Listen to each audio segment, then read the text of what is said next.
हरे कृष्णा मेरे प्यारे दोस्तों, आई होप आप लोग बहुत अच्छे होंगे और स्वस्थ होंगे। जैसा कि आप लोग मेरे चैनल के बारे में जानते हैं, मैं कहानियाँ सुनाती हूँ जो आप मुझे देते हैं।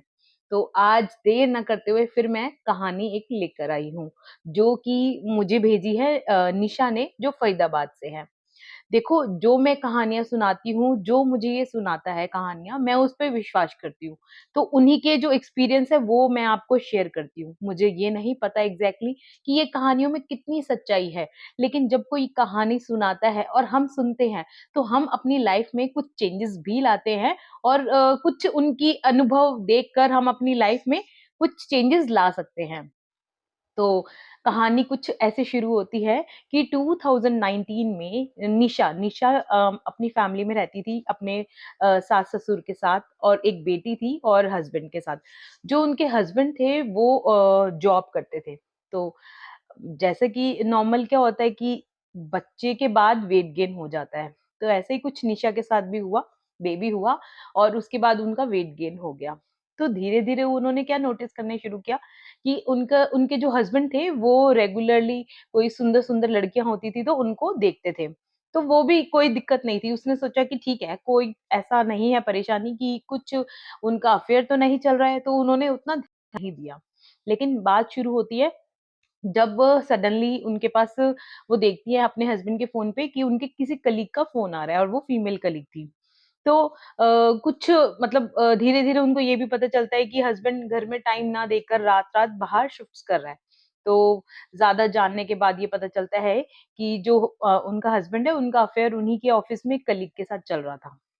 तो अब दिक्कतें यहाँ से शुरू हुई कि जब किसी का अफ़ेयर चलता है ना, उस पर्सन का मतलब टेंडेंसी बदल जाती है अपने परिवार को लेकर। अब वो फ़ोकस उन्हीं बाहर ही करने लगा था, ना वो बच्चे को देखता था और कोशिश करता था कि वो छुट्टी वाले दिन भी बाहर ही रहे। तो ये सब सिचुएशन जब निशा जी फेस करने लगी, तो उन्होंने अपनी फैमिली वालों से बताया कि मैं ऐसा-ऐसा फेस कर रही हूँ। क्योंकि निशा अपनी बेटी का टेक केयर कर रही थी और बेटी भी बहुत बड़ी नहीं थी, तो जॉब-वॉब करके या मतलब कुछ और नहीं कर सकती थी। और वो फुली डिपेंडेंट थी अपने हस्बैंड के ऊपर। तो फैमिली वालों का भी बहुत अच्छा सपोर्ट नहीं था क्योंकि उनकी मम्मा नहीं थी और उनके फादर भी नहीं थे और उनकी सिर्फ़ और सिर्फ़ ब्रदर था। तो ब्रदर मतलब भाभी और भैया कितना ही कर लेते। तो उन्होंने जैसे भी मतलब बात करी फैमिली से, अपने बहन-भाइयों से बात करी, तो सबने यही कहा कि कोई प्रॉब्लम नहीं है, आज है वो रिलेशन कल नहीं रहेगा लेकिन आप तुम करोगी क्या? क्योंकि तुम बच्चे को छोड़ के जॉब भी नहीं कर सकती और अपने हस्बैंड को भी उसने बहुत समझा कर देख लिया था। मतलब चीज़ें ऐसी हो गई थी कि चीज़ें सॉल्व हो ही नहीं रही थी, बढ़ती ही जा रही थी। तब जब उनको कुछ समझ में नहीं आने लगा तब उन्होंने पंडित जी से बात करी, पंडित जी को कुंडली दिखा के आई। तो जब पंडित जी को कुंडली दिखाई तो पंडित जी ने बोला कि मतलब आपके हस्बैंड और आपके ऊपर सा साढ़े साती चल रही है और जिसकी वज़ह से जो ग्रह खराब हो गए हैं, उनका ध्यान बाहर जा रहा है। तो उन्होंने बोला कि क्या कर सकते हैं उसके लिए? तो पंडित जी ने तो देखिए बताया उनको कि आप पूजा कर लीजिए। उनको खर्चा बता दिया 7 से 8-10 हज़ार का। आप पूजा कर लीजिए, पंडित जी का भोजन कराइए और ऐसे-ऐसे करिए। क्योंकि निशा की फाइनेंशियल कंडीशन भी बहुत अच्छी नहीं थी, तो उन्होंने ये चूज़ किया कि मैं ये ना कराकर कुछ और सोचती हूँ। तब उन्होंने नेट पे सर्फिंग किया, यूट्यूब वीडियोज़ देखी और वो बताती है 2019 में उन्होंने कहीं ये वीडियो देखा था कि अगर आपको कहीं कोई परेशानी है, तो आप सिर्फ़ हनुमान जी पे विश्वास करके हनुमान चालीसा करना शुरू कर दीजिए। तो फिर उन्होंने ऐसा ही किया और वो कहती हैं कि मैंने मतलब ऐसे दिन होते थे, कितनी बार तो उसके हस्बैंड ने उसको छत से छत पे जाता था तो धक्का भी देने की कोशिश करता था, मतलब सीढ़ियों से गिराने की भी कोशिश करता था, कभी-कभार कुकर से भी जलाने की कोशिश करता था। लेकिन मेन क्या होता है देखो सब लोग कहते हैं कि कंप्लेंट करो, लेकिन कंप्लेंट करने से क्या होगा? कंप्लेंट करने से ठीक है हस्बैंड और वाइफ अलग हो जाएँगे, बिल्कुल हम मानते हैं। लेकिन जिसका फाइनेंशियल सपोर्ट ही नहीं है, वो बंदा करेगा क्या? जब तक या तो बच्चे बड़े करे ठीक है, मार-पीट एक अलग चीज़ है, बट अगर कुछ-कुछ चीज़ें टैकल कर सकता है, तो पर्सन यही सोचता है कि मैं शादी में ही रहकर ही चीज़ें ठीक कर लूँ। तो निशा का भी यही ओपिनियन था, वो शादी खत्म नहीं करना चाहती थी, उसके मन में था कि ये शादी सर्वाइव करे। तो उन्होंने हनुमान चालीसा पढ़ना चालू किया। तो मतलब ऐसे दिन होते थे कि हस्बैंड ने बिल्कुल बात करना बंद कर दिया था। कभी निशा जी से पूछता नहीं था कि तुम कैसी हो, क्या हो, तुम्हें कोई पैसे की जरूरत है, कुछ भी नहीं। ना बच्चे पे ध्यान देता था, ना निशा जी पे ध्यान देता था।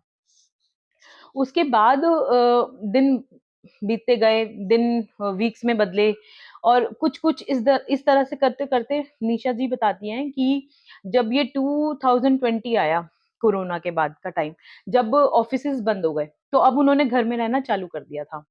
अब घर में रहना चालू कर दिया था और निशा जी रेगुलरली अपना हनुमान चालीसा का पाठ करती ही रहती थी, बिल्कुल भी नहीं छोड़ती थी। तो जब पाठ करती रहती थी, तो उसके हस्बैंड को भी कोरोना हो गया।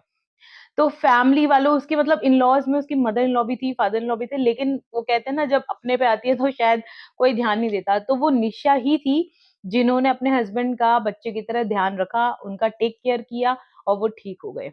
और कहते हैं ना हनुमान जी की वो मानती है कृपा से उनके हस्बैंड को बुद्धि आ गई, जो उनका रिलेशन था, वो उन्होंने एज़ इट इज़ वहीं पर छोड़ दिया।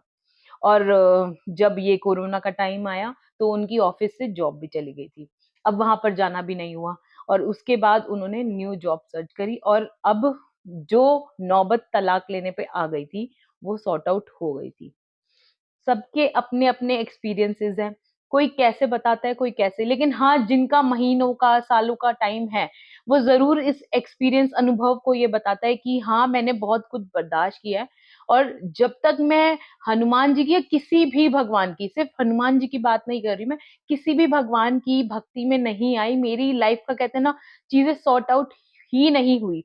जब आपको लगता है ना कि आपके साथ कोई भी नहीं है, तो घबराइए मत, क्योंकि जिसने दुनिया बनाई है ना और जिसने आपको बनाया है, उसने आपके बारे में ज़रूर कुछ ना कुछ सोचा होगा। जब भी ऐसा लगे, तो सीधा भगवान के शरण में चले जाइए और देखिए चमत्कार। और ऐसे चमत्कारों के लिए मुझे सब्सक्राइब करना ना भूलिए। मिलते हैं अगली वीडियो में। जय श्री राम।